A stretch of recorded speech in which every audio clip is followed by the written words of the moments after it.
Bakın dostlar, gayet kolay, pratik ve harika.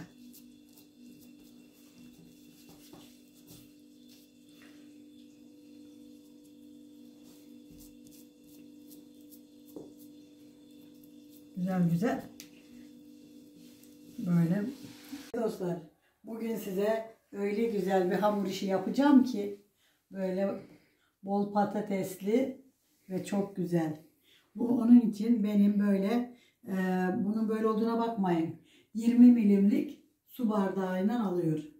5 bardak un koyacağım dostlar. 2 3 4 ve 5. Ortalama herhalde 1 kiloya yakın unumuz oldu. Şimdi şöyle ortasına bir havuz açacağım.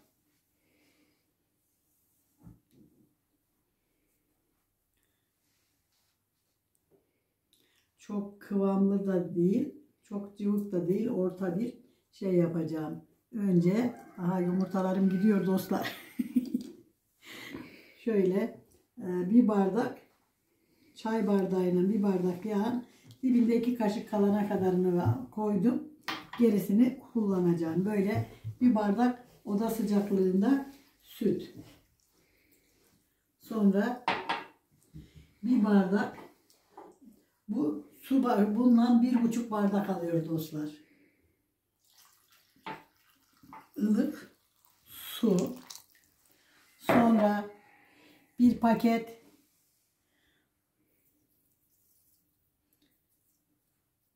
maya. Sonra tatlı kaşığıyla şöyle 2 kaşık şeker.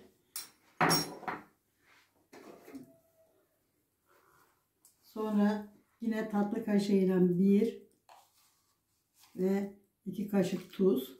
Azıcık daha koyalım dostlar.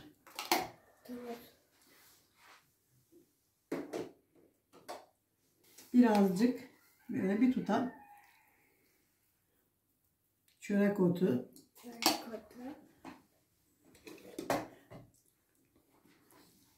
Kavrulmuş susam bolca. Çünkü susam, gerçekten kavrulmuş susam hamurumuza çok lezzet verir. Herkese bunu tavsiye ederim. Ama kavrulmuş olursa güzel olur. Hatta birazcık da blenderdan geçirirseniz daha da bir güzel olur. Ben böyle kullanmayı tercih ettim. Şimdi 2 tane de yumurtamız var. Yumurtamızın sarısı çıkıyor ortaya. Beyazı içine, sarısı tabii ki de buraya. Şunu böyle koyalım dostlar. Şimdi de sıra geldi buna. Bunun da aynı. Çünkü sarısını kullanacağız tabii ki de üzerine.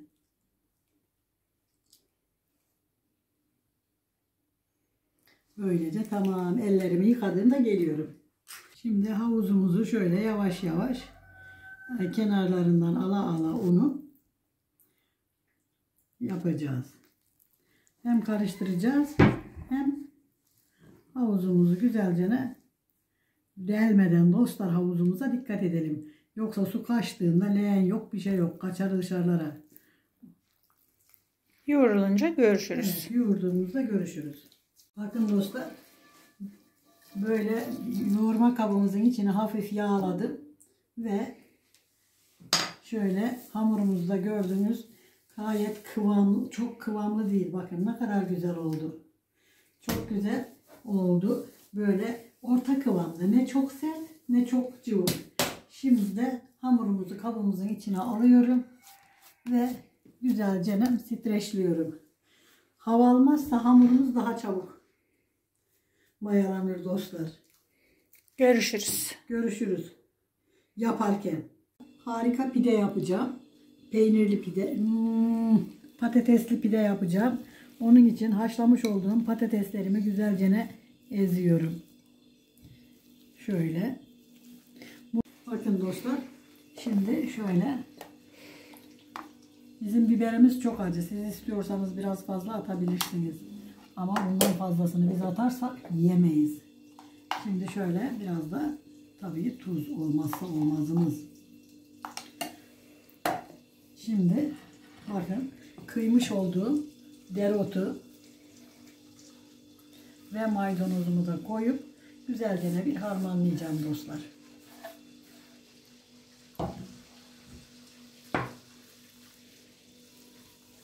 Kabım biraz dar oldu ama idare eder. Azıcık da yağ koyacaktım Dilekçim. Şöyle 2 yemek kaşığı kadar. Yeter. Yeter. Çok olmaz.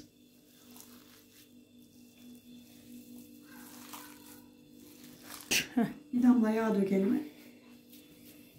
Dostlar böylece yeter.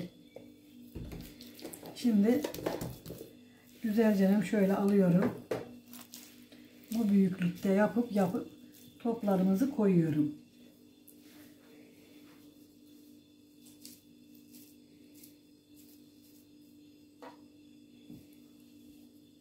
Kaç tane çıkarsa bakacağız. Ona göre de hamurumuzu ayarlayacağız. Çekiyorum. Hamurumuz da çok güzel kabardı dostlar. Bakalım bezemiz kaç tane çıkacak göreceğiz.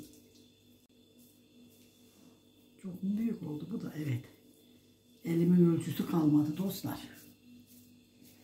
Böyle yapıp koyalım bakalım.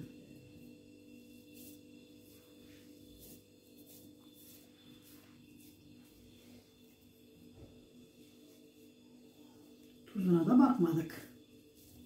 Zaten ben çok tuzuna bakmayı beceremem dostlarım. Ama sizler bakın. Ben göz kararı hemen atıveririm.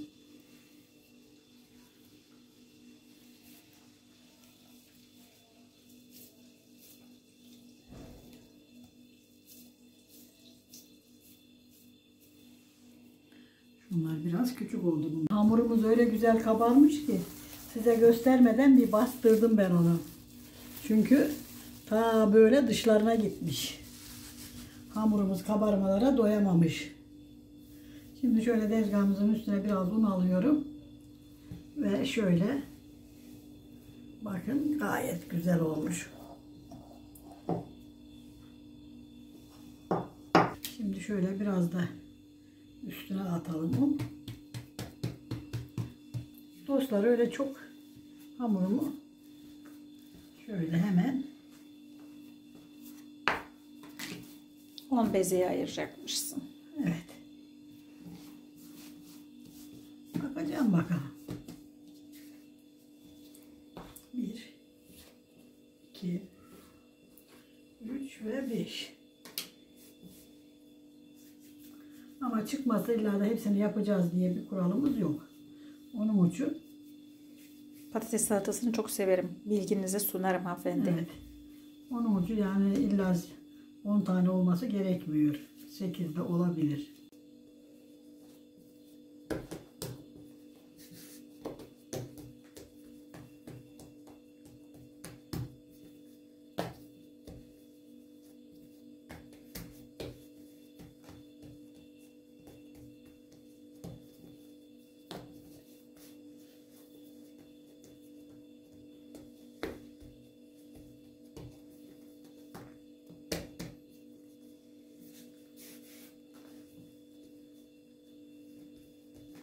İşte dostlar böyle yapmaya devam edelim.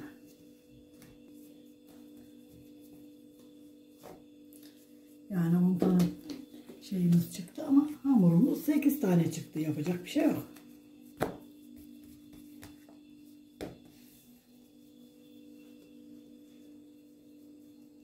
Şundan başlayalım bakalım. Şöyle koyacağız. Ve şu şekilde kapatacağız. Bu kadar basit. İşte bir.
Böylece hamurumuzun üstünü güzel kapatıyorum.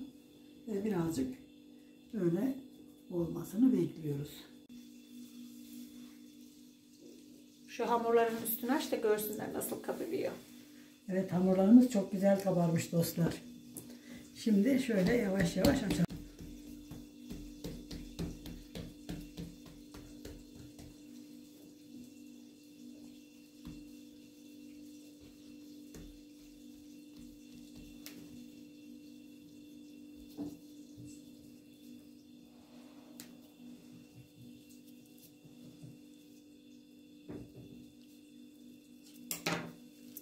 Bakın dostlar, gayet kolay, pratik ve harika.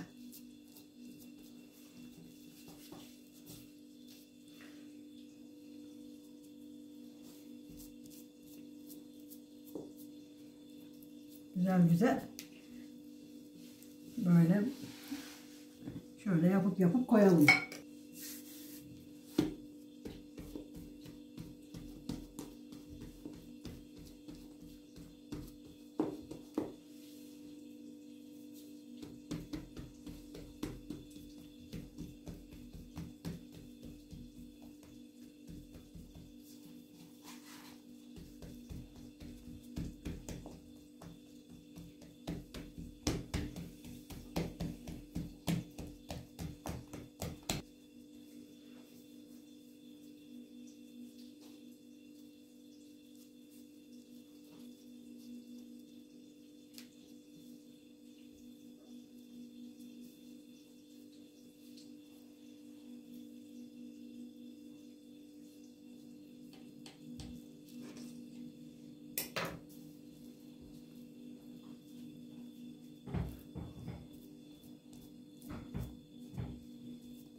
Bir tane daha.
Şimdi dostlar şöyle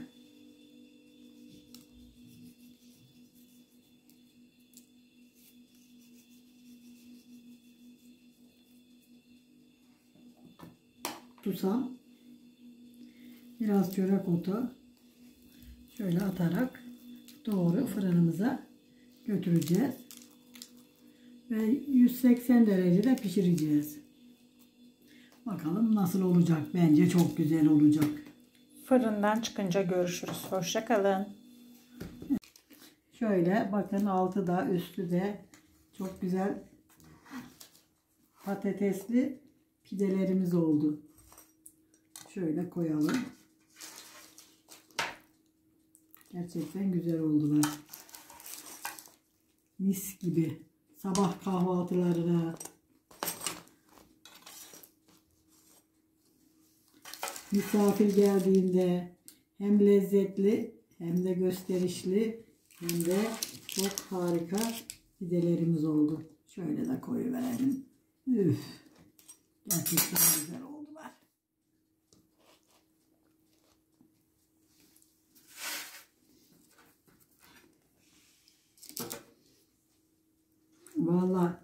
olmayan dişimle bile yiyebiliyorum dostlar.